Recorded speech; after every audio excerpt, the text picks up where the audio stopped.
شخصيات صنعت نصر أكتوبر 73. المذيعة التلفزيونية الشهيدة سلوى حجازي. مصر ما بتنساش اللي بيضحوا من أجلها، رجال كانوا أم نساء، قادة، ضباط، جنود، أفراد من الشعب المصري العظيم.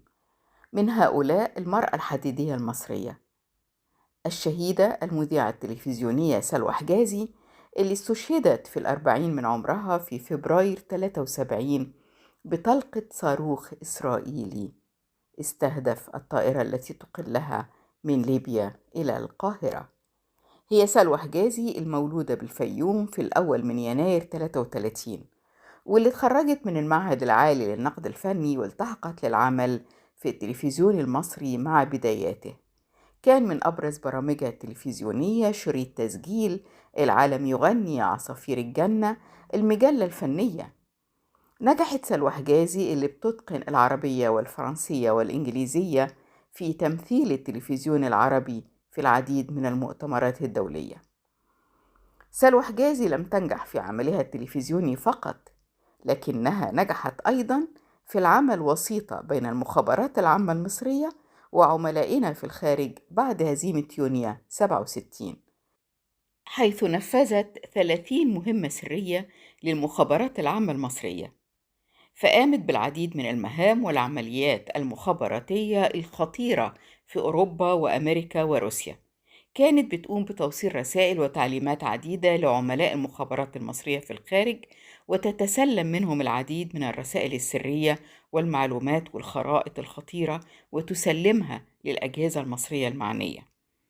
وكان للشهيدة سلوى حجازي الفضل الأول في تدمير رادارات إسرائيل في سيناء خلال حرب 73. ده تم لما كانت في رحلة مخابراتية لليبيا في فبراير 73 لاستلام مايكروفيلم ورسومات تخطيطية لتحركات الجيش الإسرائيلي ومواقع الرادارات الإسرائيلية في سيناء. تسلمت سلوى حجازي الميكروفيلم والرسومات، واستقالت الطائرة للعودة وتسليمها للمخابرات المصرية. لكن في رحلة العودة انطلقت طائرة حربية إسرائيلية لتعترض الخط الملاحي الجوي بين مصر وليبيا، وتطلق صاروخ على الطائرة المدنية اللي بتستقلها سلوى حجازي. مات كل المدنيين بالطائرة وعددهم 108، وكان من بينهم وزير الخارجية الليبي الأسبق صالح بوصير، ولم ينجو سوى 5 أشخاص فقط.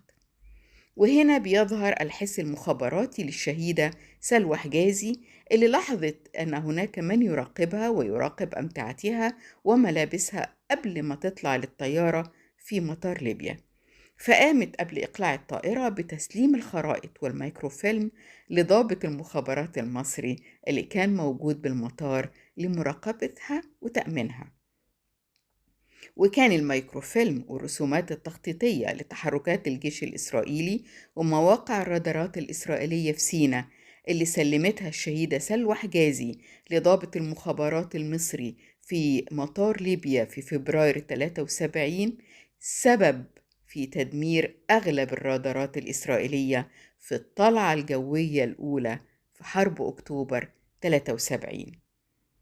هي الشهيدة المذيعة التلفزيونية سلوى حجازي اللي منحها الرئيس الراحل أنور السادات وسام العمل من الدرجة الثانية بعد وفاتها باعتبارها من شهداء الوطن.